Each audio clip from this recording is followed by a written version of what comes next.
Oke, apakah affiliate marketing itu layak dikerjakan di 2022, terutama di era seperti sekarang di mana banyak banget orang yang hari ini kehilangan pekerjaan, banyak sekali yang pebisnis juga kesulitan karena tokonya nggak bisa buka.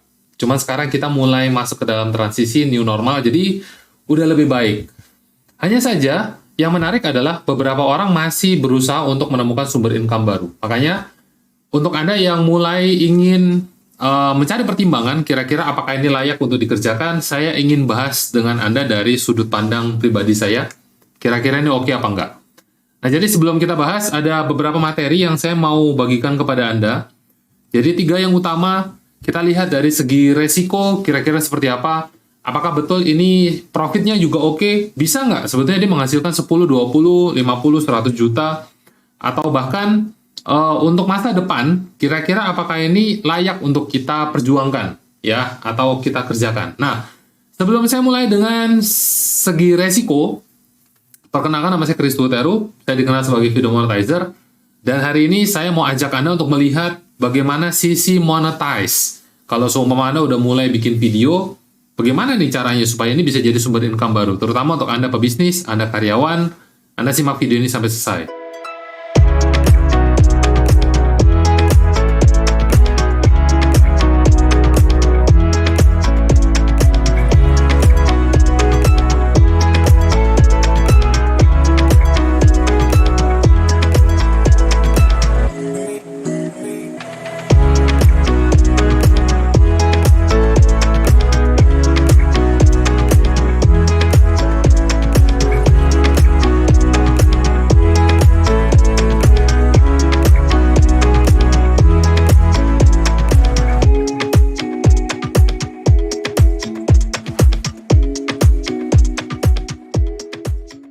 Nah, jadi faktor yang pertama adalah kita lihat dari segi resiko bisnis, ya.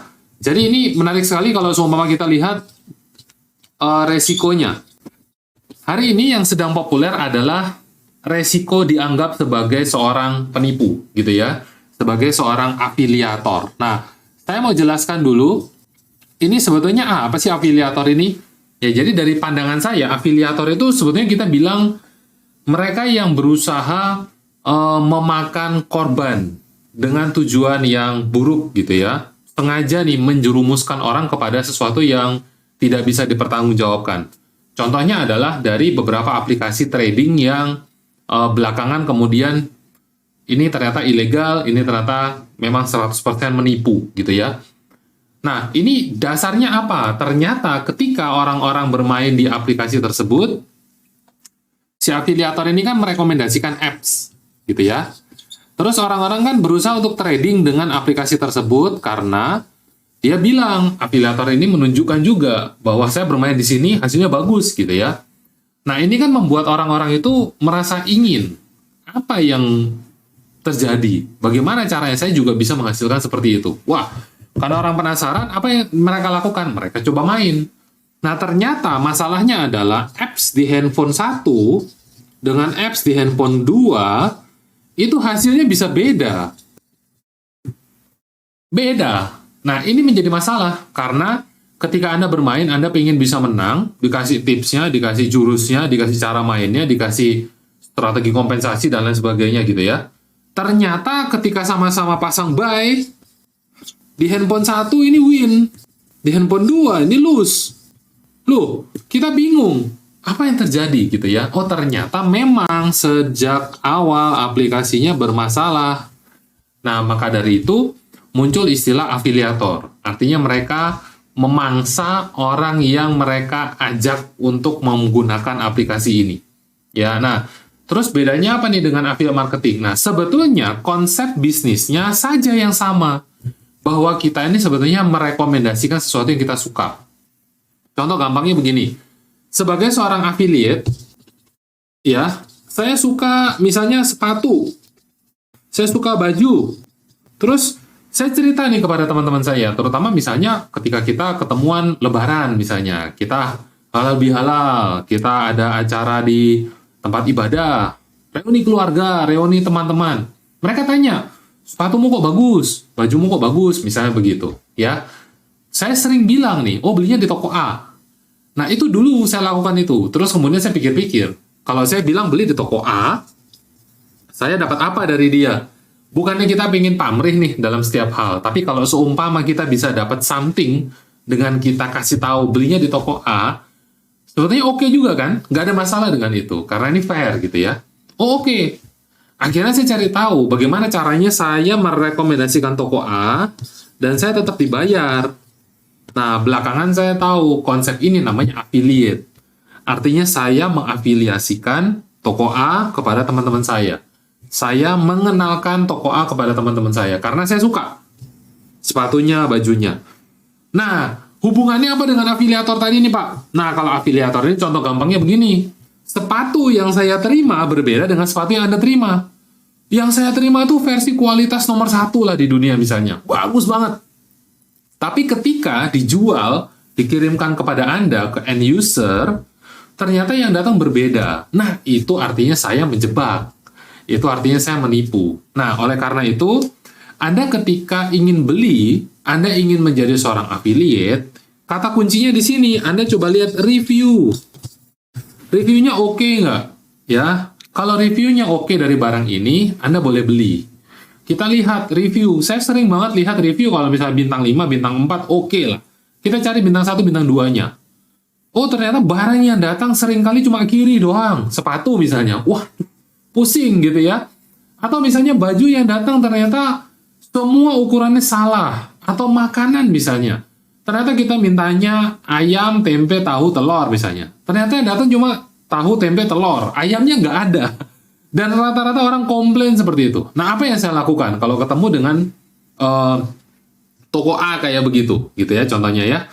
Ya saya nggak beli di toko A. Saya tidak akan juga menjadi affiliate di toko A karena tidak bisa kita rekomendasikan, akurasinya jelek, ya. Nah, itu contohnya. Jadi kalau seumpama dari awal orang ini memang niatnya mau nipu dalam proses yang di sebelah kanan ini, ya itulah yang kemudian kita sebut sebagai afiliator. Karena dia bermasalah nih dari awal, ya. Nah, jadi sekarang kalau seumpama Anda bisa lihat, mulai nampak perbedaan antara seorang affiliate dengan affiliate marketing pada umumnya. Sebentar, penghapus saya hilang. Nah, ini dia. Nah, jadi dari resiko bisnis, Anda udah bisa melihat bahwa, oh ternyata seorang afiliator itu memang niatnya jelek. Nah, kalau seorang affiliate, bagaimana? Dia berbeda, gitu ya. Dia bukan dari awal niatnya jelek. Apalagi Anda memang berbisnis dengan benar di situ, pilih produk yang sesuai. Nah, jadi secara resiko bisnis, kita coba lihat modalnya itu relatif kecil. Kenapa saya bilang modalnya relatif kecil? Karena kalau Anda buka usaha, Anda perlu menyiapkan produksi. Anda perlu siapkan pengiriman.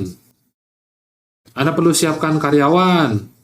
Anda perlu siapkan toko atau gudang dan seterusnya. Nah, ini semua baru persiapannya. Belum lagi kalau seumpama ternyata Anda harus bikin sistemnya. Bagaimana cara orang gudang tahu, pembukuan tahu, pengiriman tahu, ada transfer masuk tahu. Nah, itu sistem lebih repot lagi. Nah, sehingga ketika saya mau masuk ke dalam dunia online, dan saya melihat bahwa affiliate itu artinya, ini toko A-nya tadi, dia yang menyiapkan ini semua, toko A, dan ternyata sebagai seorang affiliate, saya hanya melakukan yang namanya promosi, ini jauh lebih kecil resikonya. Modalnya juga jauh lebih kecil. Ada beberapa affiliate yang minta Anda untuk modal dulu di awal. Modal ini maksudnya bagaimana? Ya mereka daftar lah. Istilahnya ada komitmennya lah, bahasa gitu ya. Entah ratusan ribu, entah juta, dan seterusnya. Karena sebagai contoh misalnya Anda ambil franchise, Anda juga harus bayar. Karena minimal Anda mau jalan nggak jalan, ilmunya Anda dapat. Itu ya prinsipnya ya. Nah, jadi dalam konsep beberapa affiliate itu, Anda harus bayar modal di awal ya. Terus kemudian tugas utama Anda adalah menyebarkan link affiliate Anda kepada relasi Anda, kepada orang yang tidak Anda kenal di sosial media, dan seterusnya. Nah, jadi sejelek-jeleknya, kalau seumpama bisnis affiliate Anda tidak berjalan, Anda tidak beresiko di modal ini. Ya, Anda pahami itu. Karena kalau seumpama Anda dari awal udah ada resiko besar seperti ini, nah itu harus Anda pertimbangkan. Harus dikejar betul-betul, harus jalan. Nah, kalau affiliate tidak. ya. Jalan nggak jalan ya urusan nanti, karena memang modalnya terlalu kecil. Ya, maka dari itu banyak orang bilang ini profitable nggak gitu ya. Nah, kita akan lihat di bagian yang kedua, apakah ini profitable untuk kita kerjakan atau enggak. Ya, sebagai seorang affiliate. Oke. Sama-sama kita lihat. Wish, penghapusnya semakin lama semakin KO. Sebentar. Kita kasih dia dulu, obat keras. Woi, langsung bersih ya. Oke.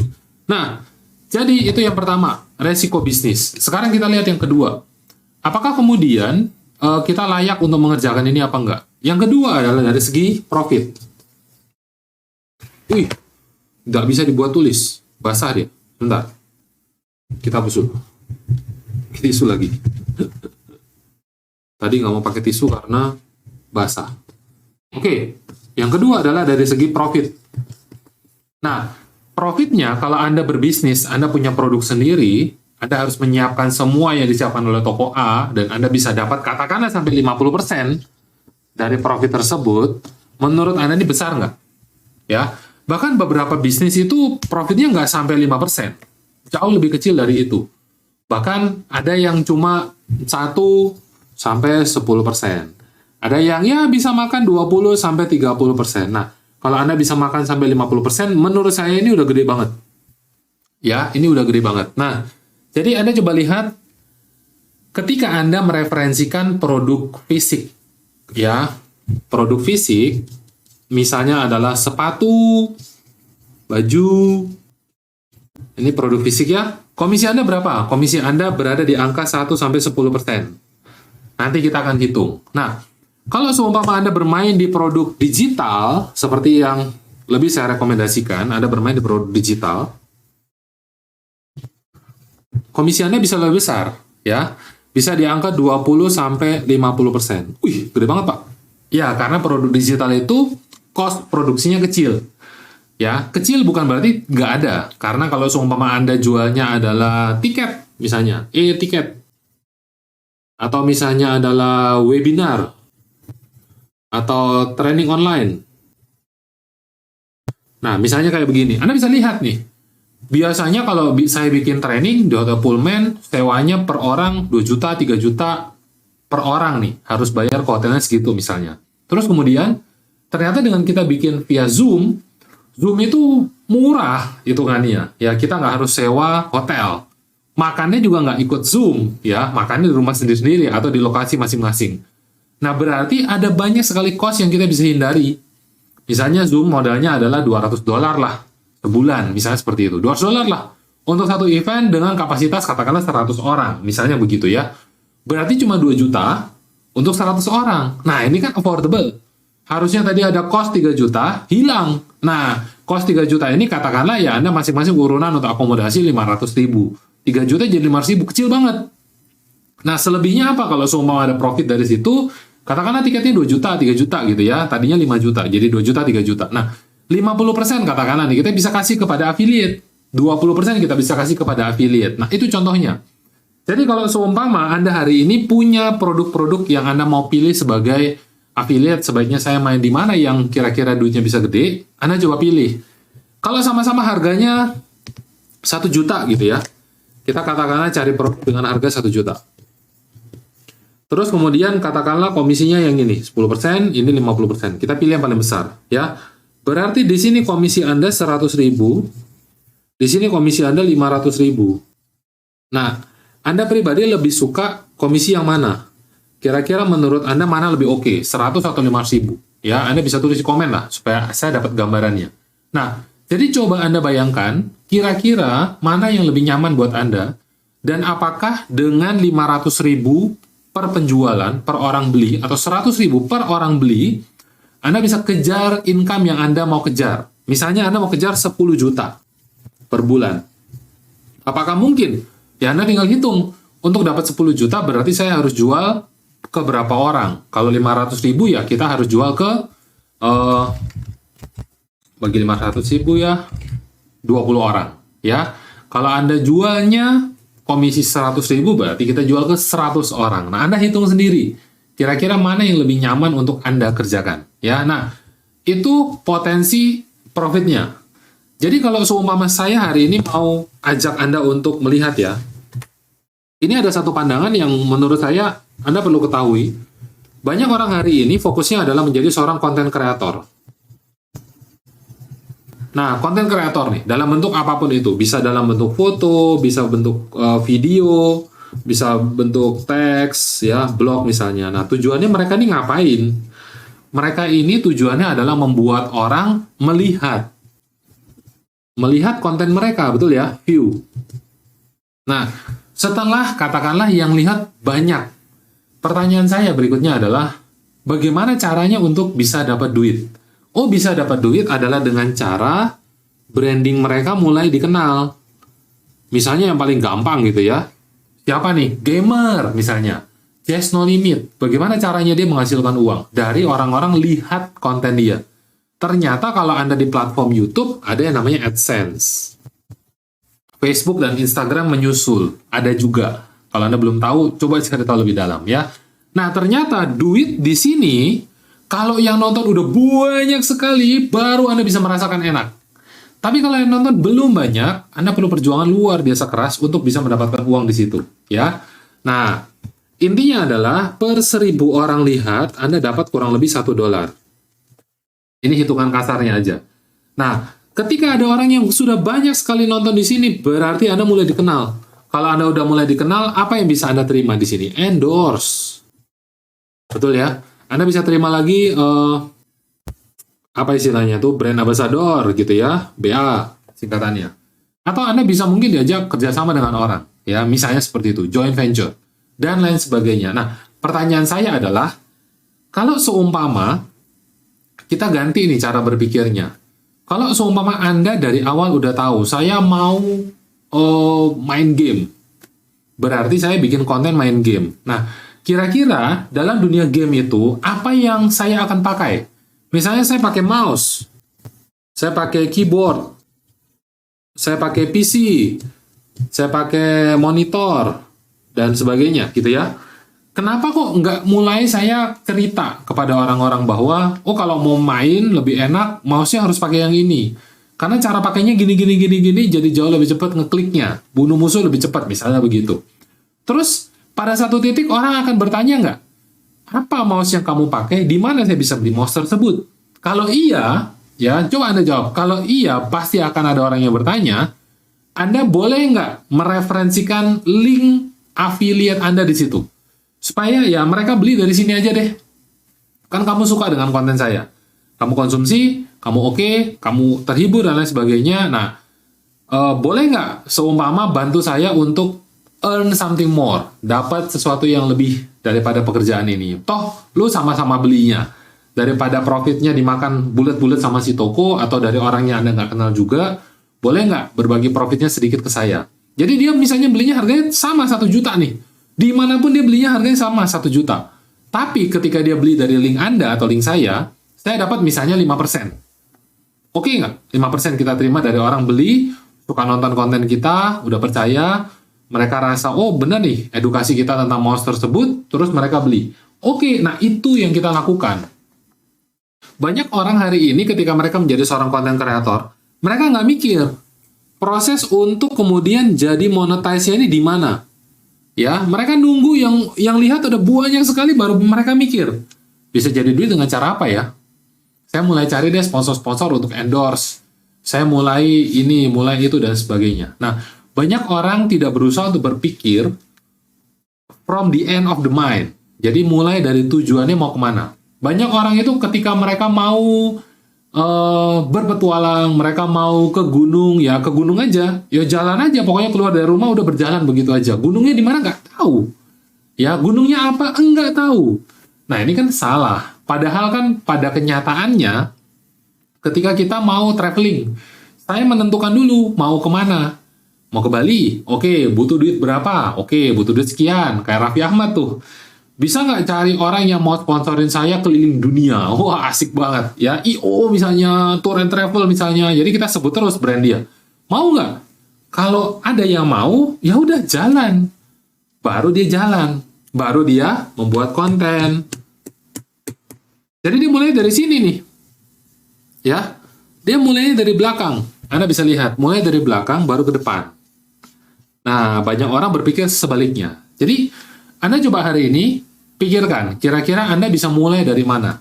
Dan kalau menurut Anda, hari ini affiliate marketing masih layak untuk kita kerjakan, masih layak untuk kita lakukan, Anda bisa tulis pendapat Anda di komen. Jadi, saya ingin tahu nih, kira-kira menurut Anda pribadi, oke nggak? Atau mungkin ada sudut pandang baru yang Anda mau sampaikan kepada saya, tapi belum saya bahas di sini. Coba Anda tulis supaya kita bisa sama-sama belajar di channel ini. Oke? Jadi, buat Anda yang hari ini juga udah mulai terbuka tentang apa itu funnel, apa itu affiliate, Anda pengen tahu bagaimana cara menjual affiliate ini dengan lebih baik, daftarnya mulai dari mana, Anda bisa masuk ke playlist saya. Saya udah bahas tentang affiliate secara lengkap, Anda cari aja, nanti saya akan taruh juga di deskripsi. Anda tonton di situ sampai selesai, karena di situ saya akan tunjukkan kepada Anda where to start, bagaimana cara mulainya dari 0 sampai Anda bisa jadi 1 juta, 10 juta, 100 juta, dan seterusnya. Oke? Thank you untuk Anda yang udah nonton dari awal sampai akhir. Sampai jumpa di video berikutnya. Sukses selalu untuk Anda. Dari saya, Chris Luteru.